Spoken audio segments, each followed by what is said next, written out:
Welcome back. Joining me now is a Democratic freshman from the 27th Congressional District, Congresswoman Donna Shalala. Congresswoman, thank you very much. You're welcome. So before the break, we showed that film that we produced about the kids wanting to write letters to Homestead. We noted that there were members of Congress who were trying to get those letters delivered. I know that this has been something that you've worked on along with Debbie Merkis-Halpal, Debbie Wasserman-Schultz, other members of the delegation.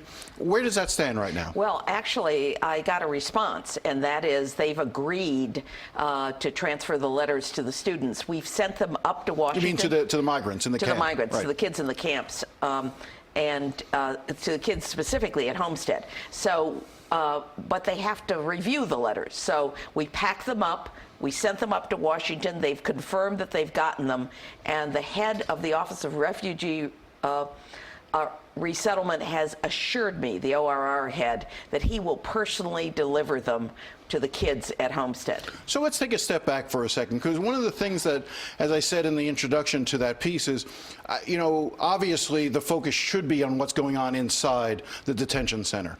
But the notion that having a detention center in the midst of our community, a community of immigrants, as Miami-Dade is, we sometimes don't focus on the impact that it has on the children here as well. Talk about what's your impressions there? Exactly that. The children in our community are just as much affected as the children are in the Homestead facility.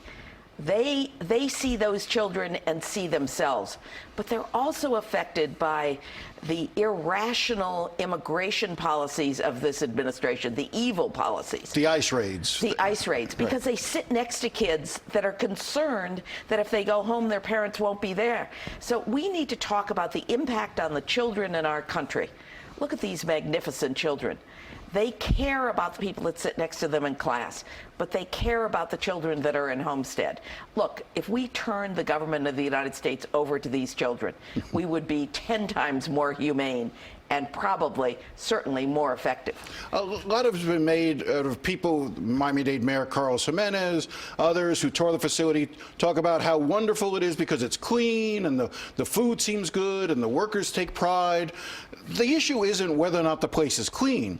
It's the size of the facility, the fact that you've put so many children in a large facility. This is not the way to house children. Talk a little bit about that, but also talk about what should happen to Homestead. Should Homestead be closed? Homestead should be closed. We should not warehouse children. In this society, we don't warehouse children. We haven't had large orphanages in this country in decades because of the impact they had on children. The research in this area tells us that temporary facilities that are smaller, that are more humane, are the right way to go, but very temporary. When I read ORR, we didn't keep families. First of all, we didn't separate families, but more importantly, we didn't keep families for longer than 2 weeks. We got them out into the community, sponsored by religious, for the most part, and not-for-profit organizations. A for-profit organization is running this place like Amazon would run one of their warehouses. You don't warehouse children. We don't warehouse children in this country. And it's un-American and it's despicable. Look, if you look at the rules in that facility, they get 30 minutes over a month to talk to family members. If they were in a prison, a federal prison, they would get 300 minutes. They get 15 minutes to eat. If they were in a federal prison, if they were a murderer, they would get a half hour. So warehousing children, large-scale warehouses for children, there may be food, it may be clean, but the psychological effect on these children is unbearable for those of us that care about children. As we've been watching the numbers coming out of the facility, and they've been going down.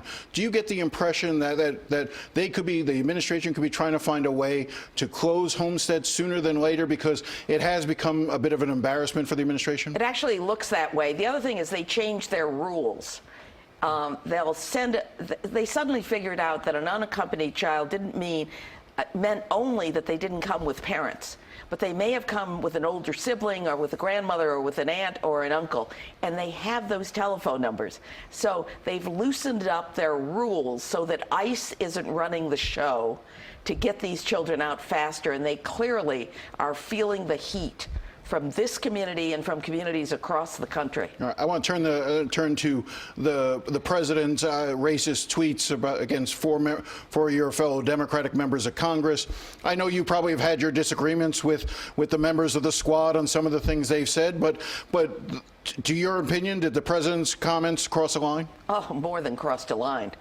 They're un-American, they're xenophobic, they're racist, and frankly, presidents don't do this.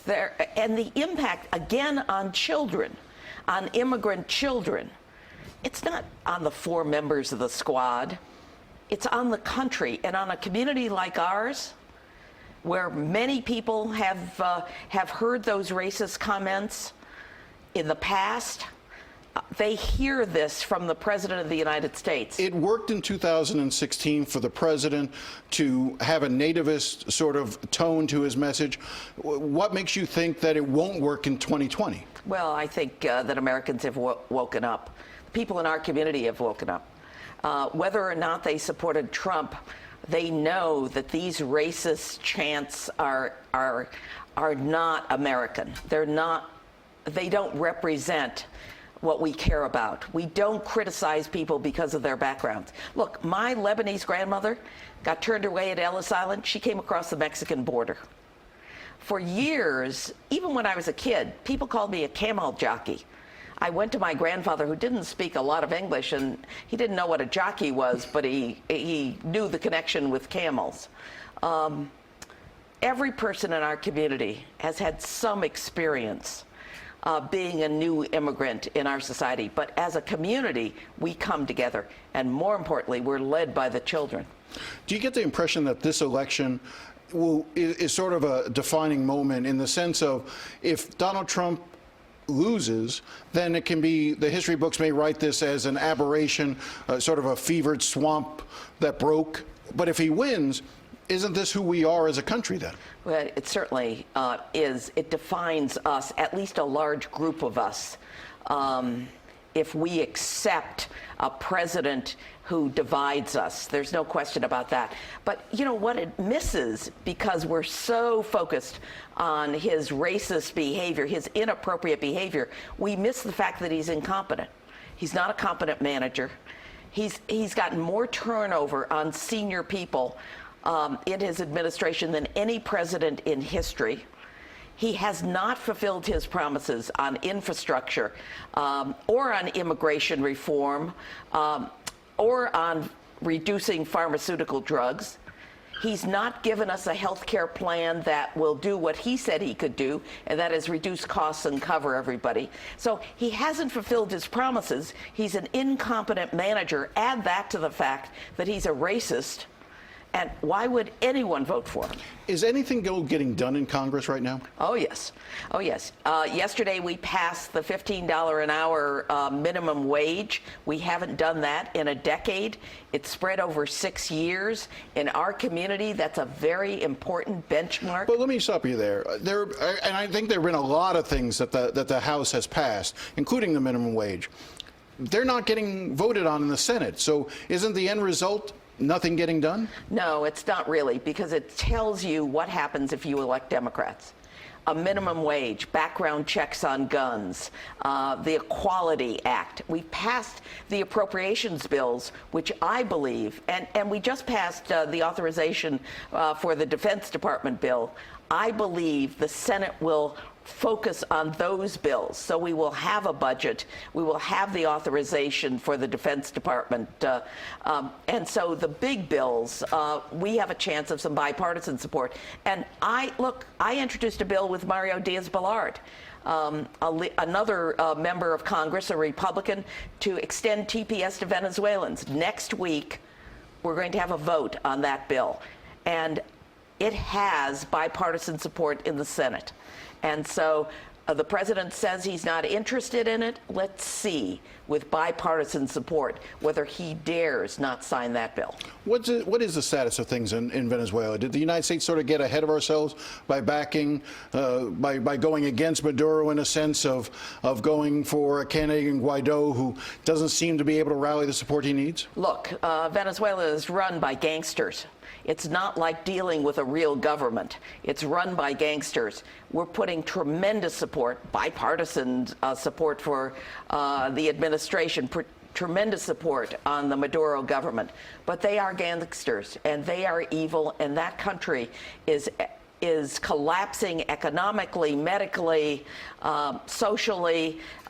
There are some political negotiations that are going on, but we need to keep the pressure on Venezuela. We also need to get humanitarian aid, and there's bipartisan support for getting humanitarian aid into Venezuela. Maduro has refused most of it.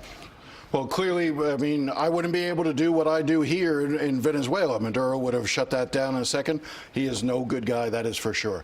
Donna Shalala, I want to thank you very much for your time. Thank you. And keep us updated on what's going on with the letters, and hopefully they will get into Homestead. Absolutely. All right. We'll be right back after the break.